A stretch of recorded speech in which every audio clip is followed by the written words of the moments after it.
In the busy streets of Lagos, where the air is thick with ambition and the sound of hustling feet never rests, four young women, Amaka, Tina, Sharon, and Victoria, carved their own little space in this ever-moving city. They were not just ordinary girls. No, these girls had the kind of beauty that could make a man slow his car in traffic just to take another look. But beauty alone does not fill pockets or stomachs in Lagos, my child. They had brains too. Each morning, they would dress smartly, wearing neat skirts, ironed blouses, and modest high heels that clicked importantly on the floors of Adamu Enterprises. Mr. Johnson, their boss, was a man in his late 60s, a man who had seen the good, the bad, and the ugly sides of business. He treated the girls not like mere workers, but almost like daughters. He paid them well compared to others. Their salaries could feed a family of 4, and on top of that, Mr. Johnson provided them with a furnished apartment in Lekki, decent Toyota cars, and even weekend dinners at fancy restaurants where the food portions were small but the prices were large. Many people would have thanked their stars for such a life. Some even said behind their backs, "Those girls are living the life." But, my dear, the heart of man is never satisfied. Inside Amaka's heart, and truth be told, inside the hearts of the others too, a tiny voice whispered louder and louder every day. "Is this all there is?" Amaka, the boldest among them, was the first to speak about it one night. They were all lounging in their cozy living room, with scented candles flickering and the hum of the city life drifting through the balcony windows. "My sisters," Amaka said, her voice slicing through the lazy evening air, "look around you. Is this the life we imagined when we first dreamed of Lagos?" Tina, the playful one with mischief dancing in her eyes, threw a popcorn into her mouth and shrugged. "We're comfortable, aren't we? We're not suffering." Sharon, the quietest, hugged a throw pillow to her chest. "But, sometimes, when I see those girls at the club, wearing dresses that cost as much as my car, posting pictures in Dubai and Paris, I wonder." Victoria, who always liked to think she was the wisest, rubbed her chin thoughtfully. "Comfort is good. But is it enough? Lagos rewards the bold, not the content." Amaka sat up straighter. Her voice gained strength, like a leader speaking to her army. "We deserve more. We are young, beautiful, and smart. We shouldn't waste these years just typing letters for an old man, no matter how kind he is. We should be dining with the rich and famous, driving G-Wagons, flying private jets, wearing designer clothes that don't even hit the Nigerian market yet." Her words found fertile ground in the hearts of her friends. That night, a new seed was planted, a dream of more. They weren't exactly sure how they would achieve it, but the hunger for a different life had taken root. And hunger, my dear, once it enters the heart, can make even the strongest walls of discipline crumble. In the days that followed, things started to change subtly. Amaka began spending longer hours scrolling through Instagram, studying the lifestyles of the so-called big girls of Lagos. Tina, who loved socializing, started making new friends, people who talked about opportunities in hushed, giggly tones. Sharon began to dream with her eyes wide open, sketching mental pictures of herself lounging by a pool in Santorini, sipping fancy drinks with names she couldn't even pronounce. And Victoria, ever the thoughtful one, began questioning if staying loyal to Mr. Johnson was really the smart thing to do after all. Yet, in the middle of their blooming ambition, Mr. Johnson remained the same. Like an old baobab tree, strong and unmoving, he continued treating them with love and respect, never once suspecting that the seeds of dissatisfaction had already sprouted among his beloved secretaries. One Friday evening, after a particularly heavy Lagos traffic jam, Mr. Johnson called them into his office. "My daughters," he began, adjusting his reading glasses, "I have seen the way the world is changing. And I know young people like you, with energy and dreams, may not find fulfillment working for an old man like me forever." He smiled warmly, and the girls exchanged quick, guilty glances. "I am thinking," he continued, "why don't you girls marry my sons? I have 4 sons. Good boys. Hard-working. Maybe not rich yet, but rich in character and ambition." For a few seconds, silence reigned in the office.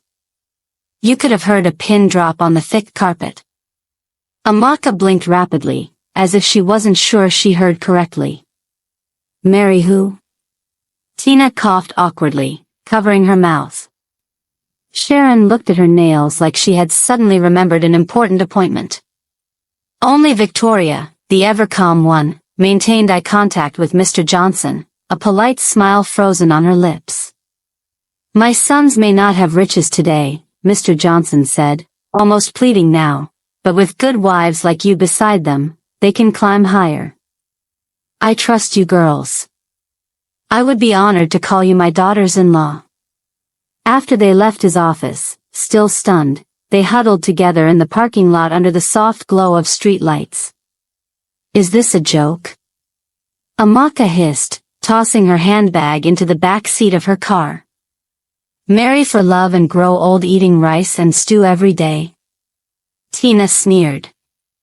Sharon stayed quiet, her mind racing. Victoria looked thoughtful, a small crease forming between her eyebrows. Finally, Amaka, never one to waste time, made a decision. "No way. I didn't come to Lagos to end up struggling with a man who can't afford to take me to even Ghana for vacation. I have a plan. A real plan." The other 3 looked at her expectantly. "I'll go and see Joyce," Amaka said, her voice full of determination. "Joyce lives the life we dream about. She can show us the way." Tina's eyes lit up with excitement. "That rich Joyce? The one always posting pictures with celebrities?" "Yes, that Joyce," Amaka confirmed. They agreed. Amaka would meet Joyce, find out the secret to her luxurious life, and then come back and share it with the others. That weekend, Amaka dressed in her best Zara dress, the only designer piece she could afford back then, and took a boat ride to Banana Island, where Joyce lived in a tall, glassy apartment that looked like something out of a music video. She was gone for hours. When Amaka returned late that night, her eyes were gleaming, her step lively, and her voice low with excitement. Gathered around her in their living room, the other 3 waited with bated breath. Amaka leaned in and said in a conspiratorial whisper, "Girls, you won't believe what I've seen. We have been living like peasants, and we didn't even know it. Joyce showed me the real Lagos." Sharon clutched her pillow tighter. Victoria crossed her arms but leaned in closer. Tina, ever impatient, urged, "Talk now. What is the secret?" Amaka smiled a smile that was part sweet, part dangerous. "Joyce has a business model, and if we're smart and bold, we can join her. Say goodbye to salary life. Say hello to the billionaire lifestyle." And just like that, the 4 girls stood at the edge of a new beginning. A beginning wrapped in glitter and gold, but also heavy with unseen dangers. The next morning, as the first light of dawn filtered through their Lekki apartment, the 4 friends dressed up, but this time, there was no excitement to look neat for work. No powdered faces for smiling at clients. Today was different. Today, they were going to end one chapter of their lives. Amaka, their leader, wore a sharp red dress that hugged her tall, slim, dark-skinned figure. Her heels clicked proudly on the tiled floors as she walked ahead, a queen leading her army. There was no fear in her steps. Only ambition. Tina, with her fair skin glowing in the early light, wore a soft pink dress that made her look like an angel descending to earth. But inside, her heart beat fast. She kept fiddling with the small gold bracelet around her wrist, a nervous habit she had picked up as a child. Sharon, bold as ever, didn't even try to look modest. She wore tight jeans, a black top that showed her curves, and a leather jacket slung carelessly over one shoulder. Raised in the rough streets of Ajagunal, Lagos, Sharon was ready for anything.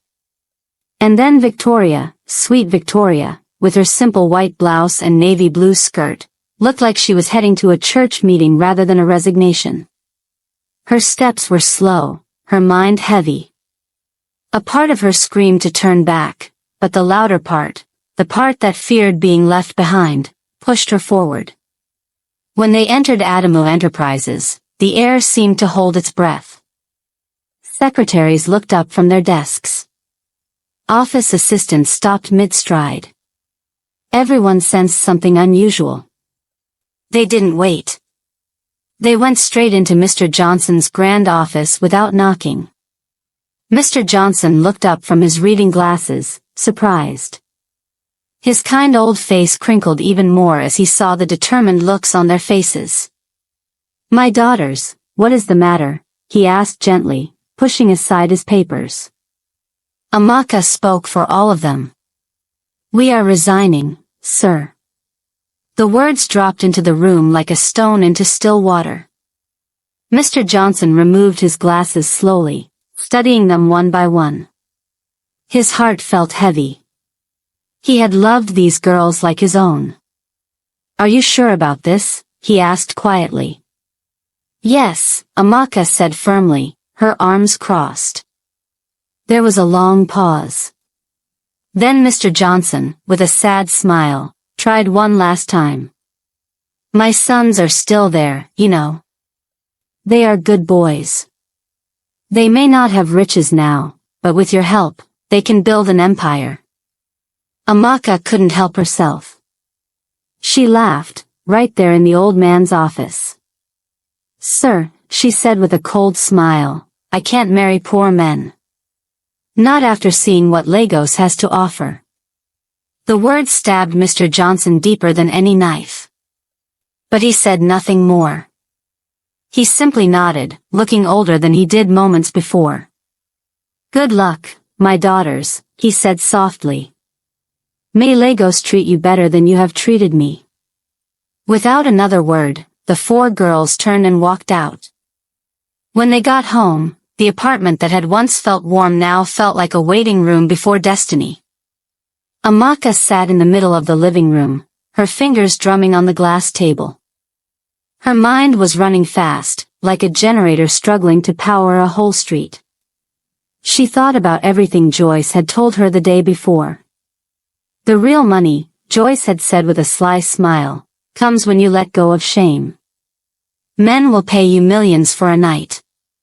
But if you want real money, the private jets, the villas, the real luxury, you must be ready to do more. Some clients are not human alone. Sometimes you sleep with dogs too. At first, when Amaka heard it, her stomach twisted. She almost vomited right there in Joyce's expensive living room. But Joyce had laughed it off. "It's not as bad as it sounds," Joyce said, flipping her Brazilian hair over her shoulder. "You get treated afterwards. Special hospitals, top doctors. Monthly checkups. They make sure nothing goes wrong. And the money, oh, Amaka, the money is sweet." Amaka had gone home that night torn between disgust and greed. But as she sat now, staring at her friends who trusted her to lead them into wealth, her heart hardened. If Joyce can do it and live like a queen, Amaka thought, then why can't we? She remembered the grand life Joyce had shown her, designer bags, rows of glittering shoes, wads of cash just lying around like old newspapers. All it took was one decision: forget shame. Forget dignity. Embrace wealth. Amaka stood up sharply. "We are not going to be poor secretaries anymore," she announced, her voice sharp as a blade. "We're going to be the queens of Lagos." Tina looked worried. "Enani, are you sure about this?" I mean, dogs? Amaka turned to her, eyes cold, commanding. Tina, do you want to keep eating chicken wings at Mr. Big's for dates, or do you want to eat gold-plated steak in Dubai? Tina swallowed hard. Her heart said no, but her mouth whispered, I'm in. Sharon didn't even blink. Where's the money? Let's get it. Only Victoria hesitated, her heart pulling in two directions like a rope in a tug-of-war. I don't know. This isn't the life I dreamed of. Amaka moved closer to her, laying a firm hand on Victoria's shoulder. Baby girl, in Lagos, you either swim or you sink. If you think dignity will put food on your table, then you're living in a fairy tale. Victoria closed her eyes. She saw her mother struggling back home. Her younger siblings needing school fees. She saw her dreams of becoming a lawyer fading like old paint on a wall. Finally, she whispered, I'm in too. Amaka smiled like a general who had just recruited her final soldier. Good, she said. Then let's begin. If you're still listening to this story up to this point, why don't you subscribe to this channel to continue getting subsequent interesting daily stories like this? We would be most grateful if you can do that to help boost this video to reach everyone. Thank you. After that night when the four girls made their pact, not everything settled smoothly but Victoria couldn't sleep. She lay awake on her soft bed, staring at the ceiling fan spinning lazily above her. The words Amaka spoke echoed in her ears. In Lagos, you either swim or you sink. But no matter how much she tossed and turned, her heart screamed one thing. I can't do it. The next morning, the girls gathered in the living room again, sipping coffee and planning their next moves. Amaka, already in full control, laid out the plan like a general preparing for battle. We will start small, she said. A few clients. Powerful men. We make them fall for us, then take what we can. Tina nodded, already imagining herself in flowing designer dresses. Sharon smirked, excited by the danger. But Victoria's hands shook slightly as she placed her cup back on the saucer. I can't do that, Victoria said, her voice firm but trembling. I can't sell myself for money. I can't trick men. I didn't leave my home to become something I'm ashamed of. The room went still. Amaka's eyes darkened slightly, but she smiled coldly. You think you're better than us? Amaka said softly, tapping her fingernails on the glass table. You think Lagos will reward your good heart? Look around, Victoria. Good girls wash plates for rich ones. Victoria swallowed hard. Deep down, she knew Amaka had a point. She had seen it too many times, people with clean hearts struggling while the shameless ones drove Benz cars and lived in mansions. Still, she shook her head.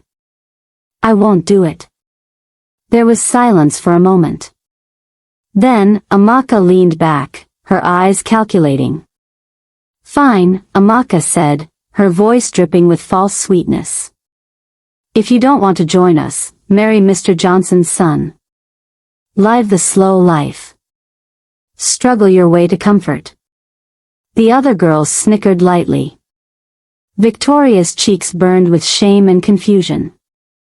Marry a poor man, struggle for years, or lose her dignity and get rich fast. It was a terrible choice, like choosing between drowning and burning. Days passed, and Amaka, Tina, and Sharon moved fast. They started dressing in more daring clothes. Expensive perfumes followed them everywhere. Their phones buzzed non-stop with messages from wealthy men begging for their attention. They started bringing expensive gifts home, watches, jewelry, brand new iPhones. Meanwhile, Victoria went alone to meet Mr. Johnson. She sat before the old man, her heart heavy but determined. "I want to accept your offer," she said quietly. "I'll marry one of your sons." Mr. Johnson's tired eyes brightened with hope. He wasted no time. Within weeks, Victoria was married to Samuel, Mr. Johnson's second son, a decent, hard-working man who managed a small electronics shop in Acadia. The wedding was small but beautiful. Victoria wore a modest white dress, and for a while, she allowed herself to believe she had chosen the right path. Marriage life began. At first, Victoria tried to settle in. She woke early, cooked meals, and supported Samuel in his small shop. They rented a small flat in Suralire. The walls were thin, the water sometimes brown, but there was love, simple but struggling love. But as the weeks turned into months, reality crept in like a thief. Bills piled up faster than Samuel could pay them. Victoria's dreams of flying abroad, wearing designers, attending glamorous parties, all those dreams faded into the gray walls of their tiny flat. Meanwhile, her former friends lived like queens. Amaka posted pictures from trips to South Africa. Tina flashed diamond earrings in every selfie. Sharon hosted lavish house parties in Banana Island apartments. Victoria scrolled through her phone every night, jealousy eating at her like termites gnawing at wood. She tried to focus on her marriage, but the more she watched her friends living large, the heavier her heart became. "Why should I suffer while they enjoy?" she thought. Slowly, the memories of her old dreams, the silk dresses, the flashing cameras, the endless vacations, came back stronger than ever. One Saturday afternoon, Victoria couldn't take it anymore. She wore a simple gown and took a bolt to their old apartment, where the other girls still stayed. The moment Amaka opened the door, she smirked knowingly.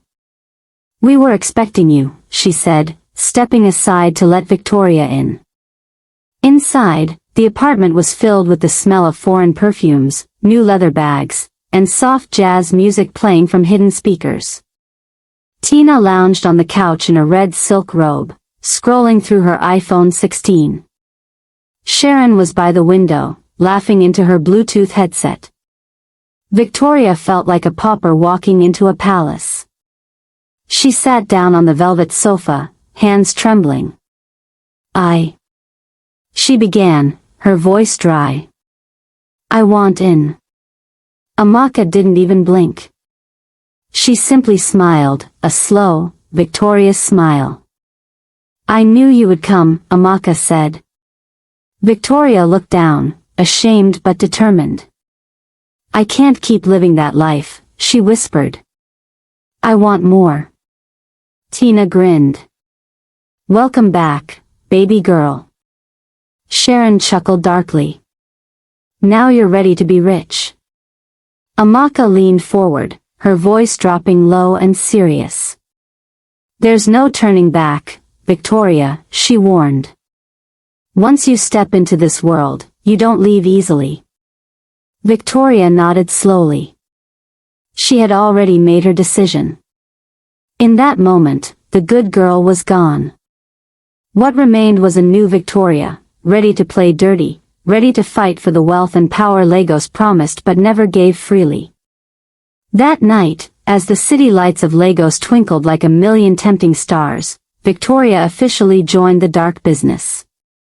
The four friends were complete again, but this time, their bond was built not on dreams of honest success, but on shared secrets, silent regrets, and the thirst for riches at any cost.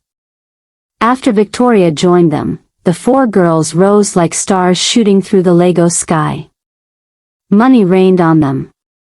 Every week, their closets filled with more designer clothes, Versace, Gucci, Balenciaga. Their wrists shined with gold watches, and their fingers flashed diamond rings. They traveled first class to London, Dubai, Paris. They dined on meals that cost more than what an average Lagos family spent in 1 month. But what people didn't know, what no Instagram photo, no Snapchat video, no TikTok dance revealed, was the dark, ugly secret behind their new lives. It wasn't just about dating rich men. It wasn't even about ordinary prostitution. It was worse. Much worse. Their business was an abomination hidden behind closed doors in the mansions of Banana Island and private villas in Abuja. Their real clients were not ordinary rich men. They were powerful politicians, billionaires, and business tycoons, men who had so much money and influence that normal pleasures no longer satisfied them. These men believed in strange things. Some said that sleeping with dogs brought them more wealth. Others claimed it was a ritual to gain power, to make their enemies fail, or to stay young forever. And for the right amount of money, sometimes 10 million Nigerian nairas, 20 million Nigerian nairas, even 50 million Nigerian nairas for one night, the girls agreed to perform the acts. The rules were simple but brutal. No cameras allowed. Always see a private doctor after each job. Never speak of it outside their circle. Amaka arranged everything. She was the one the clients called. Tina was the charm, the pretty one whose face could melt even the coldest heart. Sharon was the fearless one, the girl who laughed at danger. Victoria, the newest member, followed with a heavy heart, but each time she counted her millions, she hardened a little more.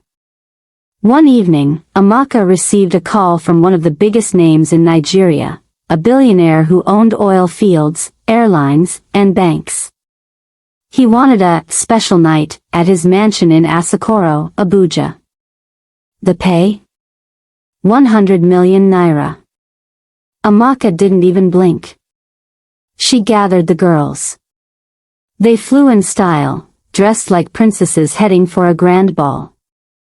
The mansion was bigger than any house they had ever seen, marble floors, gold staircases, fountains that danced with lights. But inside the private suites, behind heavily locked doors, the horror waited. For large, aggressive dogs were chained to posts. The billionaire and his friends watched from behind tinted glass windows. The girls did what was expected of them. For the money. For the lifestyle. For the dreams they once thought were unreachable. During the ritual, one of the dogs, a muscular brown pit bull, scratched Tina's thigh badly while she struggled to control it. Blood trickled down her leg. She winced, but brushed it off, laughing nervously. "It's nothing," she said. "Just a small scratch." They finished the job, collected their money in crisp dollars, and left. Back in Lagos, life returned to normal, or so they thought. They hosted a grand party at their penthouse, celebrating their latest success.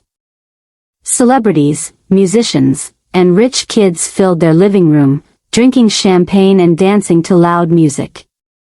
Tina, wearing a sparkling gold dress, was the star of the night. But halfway through the party, something strange happened. She staggered, her glass slipping from her fingers. She clutched her head, her body shaking. Sweat poured down her forehead like rain in July. Then she collapsed right there on the marble floor. Panic spread through the party. Somebody screamed. Sharon rushed to her side. Victoria froze, heart pounding. They carried Tina to the hospital immediately. At the hospital, the doctors ran tests. They found fever, rashes, unusual blood cell patterns, things they couldn't explain. "This isn't malaria," the doctor said, frowning deeply. "This isn't any normal infection either. We need to keep her for observation." But Amaka, always the leader, insisted on taking Tina home. She didn't trust hospitals. Too many questions. Too many risks. "I'll take care of her," Amaka said sharply, signing the discharge papers herself. They carried Tina back to the penthouse, thinking it was just a small illness. They were wrong. Very wrong. Within days, Tina's condition worsened terribly. Her skin developed deep red rashes, spreading like wildfire. She scratched herself until blood stained her bedsheets. Her hair began falling out in clumps. Sharon started complaining of headaches and muscle weakness. Victoria felt feverish too, her joints aching terribly. Panic gripped Amaka's heart. She called the private doctor Joyce once recommended, a specialist used by many in their line of work. After taking secret blood samples, the doctor returned with a grave face. "You girls have been exposed to something from those animals," he said in a low voice. "A rare infection. Maybe viral, maybe bacterial. It's mutated. I've never seen anything like it." Amaka's mind raced. All she could see were flashing images of the pit bull's claws, the blood on Tina's thigh, the billionaire laughing behind the glass window. She realized with icy dread, they had played with fire, and now the fire was consuming them. And worse still, the disease might not stop with them. If it spread beyond their apartment, if it infected others, the cost would not just be their lives. It would be a disaster that could shake the foundations of Lagos itself. Amaka knew they couldn't walk into any ordinary hospital. No, not when the sickness eating at them came from something too shameful, too dangerous to explain. Through one of her rich clients, a senator known for shady businesses, Amaka got the contact of a secret doctor. Dr. Benson. He was known among Lagos underground elites, the kind of doctor who fixed problems the world wasn't supposed to know about. Abortions for politicians' side chicks. Fake blood tests for criminal businessmen. Secret cures for unspeakable diseases. They drove at night to a hidden clinic located deep inside Victoria Island. The building was plain outside, no signboard, no light, just a metal gate and a knock code known only to trusted clients. Inside, the air smelled of strong chemicals and fear. Dr. Benson was a tall, thin man with hollow eyes and surgical gloves always on. He spoke little. Only listened. He took blood samples from Tina, Sharon, Victoria, and Amaka. His hands were fast, cold, professional. After 2 hours, he called them into his back office. The news he delivered froze the blood in their veins. "This," he said, tapping the microscope slide harshly, "is not a normal infection. What you have is found in dogs. But even among dogs, it's rare. It's something ancient, something cursed." Victoria clutched Tina's hand tightly. Sharon's jaw tightened. Amaka's lips pressed into a thin line. "If you don't treat it fast," Dr. Benson continued grimly, "your bodies will begin to rot from inside. Your organs will fail. Your minds will not remain your own." Tina whimpered. Sharon cursed loudly under her breath. But Amaka, ever the leader, stood tall. "Is there a cure?" she demanded. The doctor hesitated. "Maybe. But not here. Maybe with traditional methods. You must act quickly." They didn't waste time. From that night onward, the 4 girls moved like hunted animals through Lagos, seeking cure after cure. They visited traditional herbalists hidden in the backstreets of Oshodi.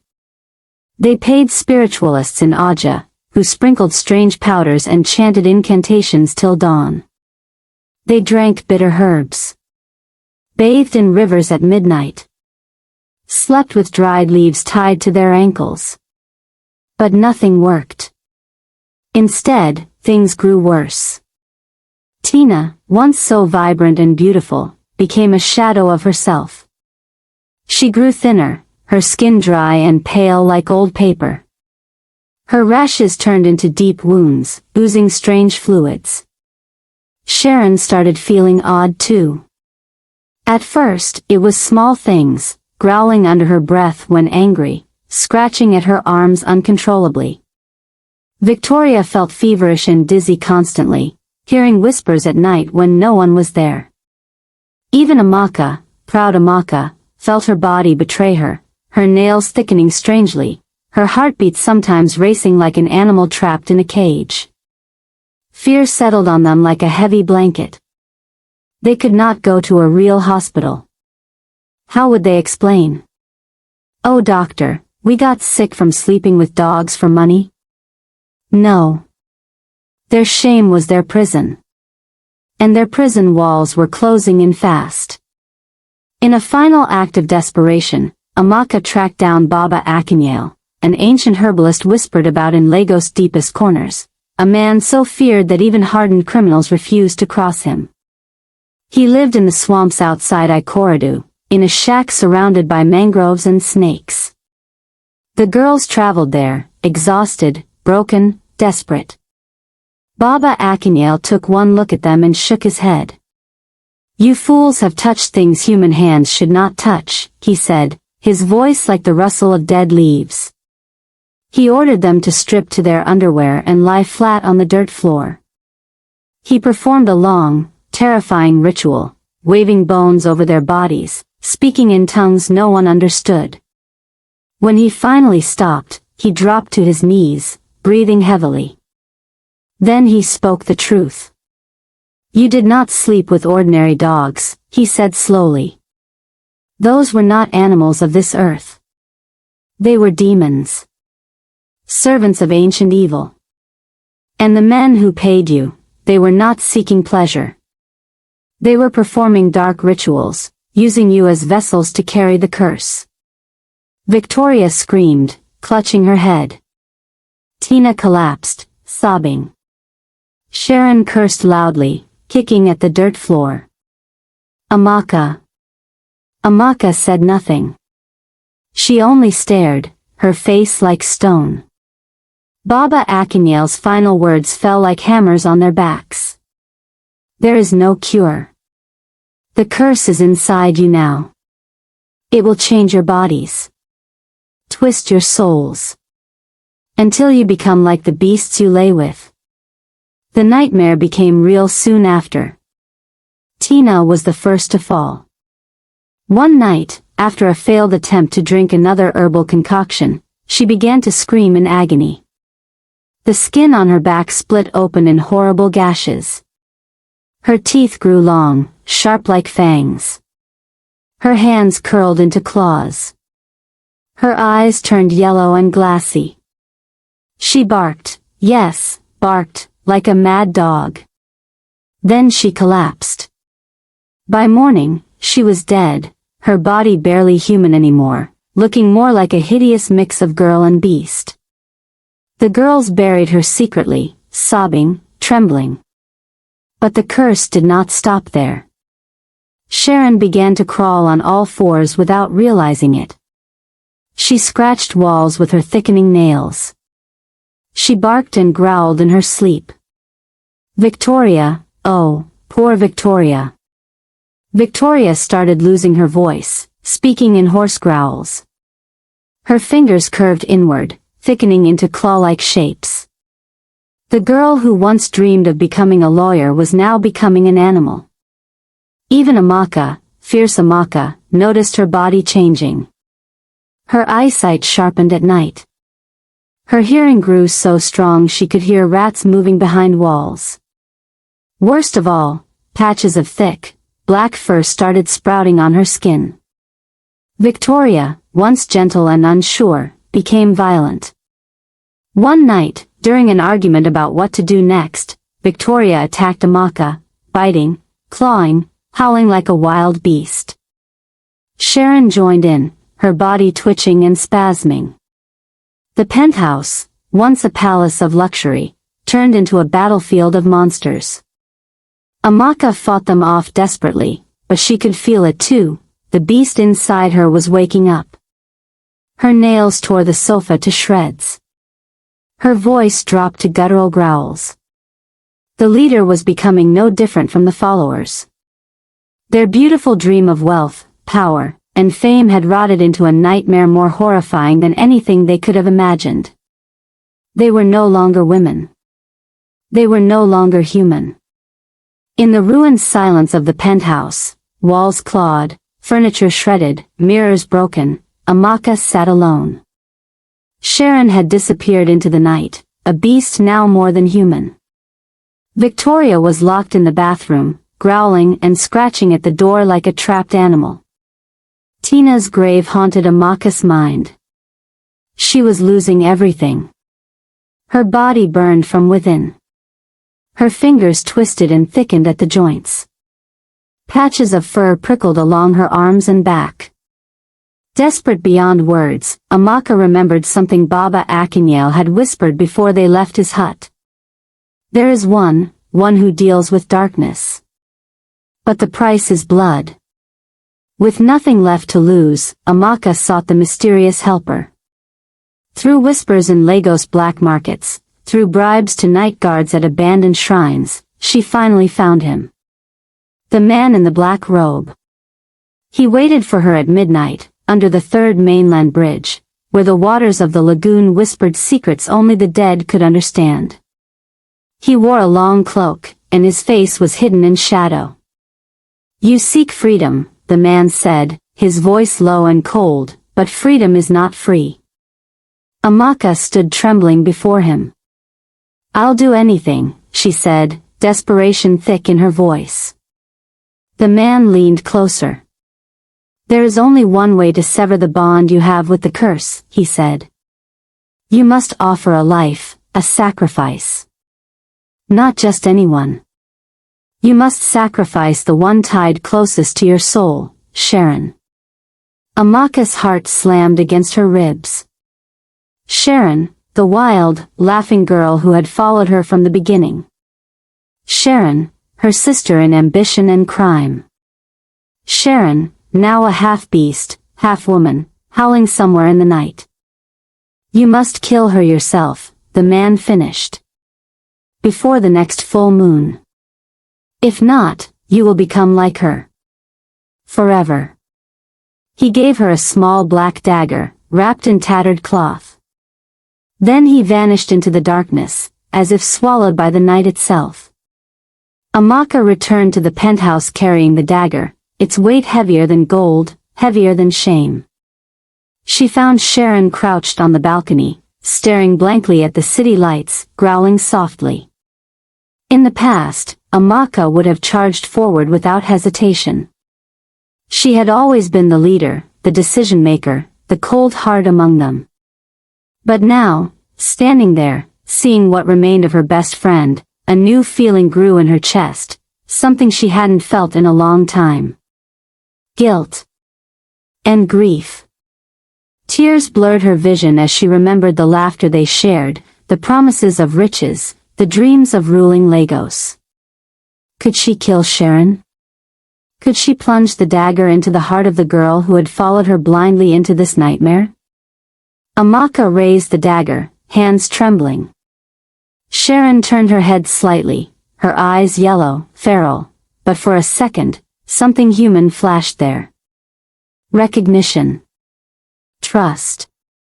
The dagger slipped from Amaka's fingers, clattering to the ground. "I can't," Amaka whispered, her voice breaking. Suddenly, the night grew colder. The shadows around her thickened like living smoke. From the darkness, the creature who controlled the curse revealed itself.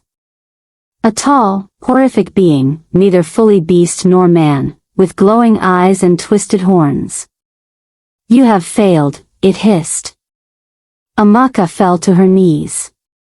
The creature laughed, a sound like 1,000 wolves howling. "You and your friends are now mine. You are marked forever. You are part of the ancient evil that fed on the pride, the greed, the hunger of humans for centuries." The curse took full hold that night. Sharon roared, a sound that shook the walls, and lunged. Amaka dodged, but not fast enough. Sharon's claws raked across her shoulder, tearing deep. Blood soaked Amaka's blouse. Victoria burst from the bathroom door, but she no longer looked human either. Her teeth had lengthened, her spine curved unnaturally, her nails were long as daggers. The penthouse became a war zone.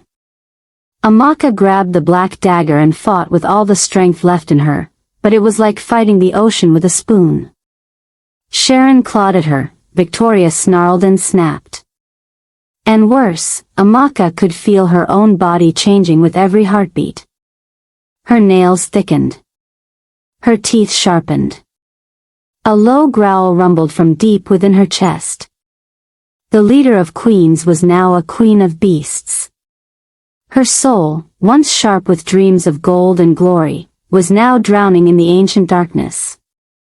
Amaka managed to knock Victoria back with a broken chair, but Sharon was relentless.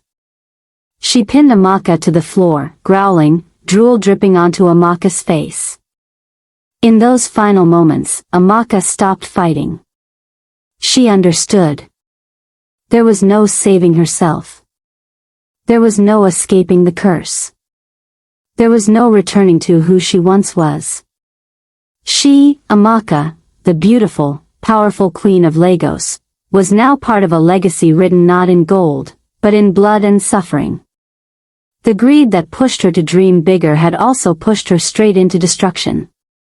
The final piece of her humanity snapped like a dry twig. Amaka let out a long, horrifying howl, half scream, half beast call, as her body gave up the last bits of its human form. Her eyes turned yellow. Her hands grew claws. Her skin rippled with thick, dark fur. And as she stood, taller, stronger, yet no longer human, she realized the full price of her ambition. She was the curse. And she would roam forever, a shadow among the lights of Lagos, a warning to anyone who dared seek power without paying attention to the path they chose. The end. Thank you for watching this video. Please subscribe, like and share this video to continue listening to this type of story daily and also, to appreciate this community too. I would like to hear your wonderful opinion about this story. Do you like it? Please comment below.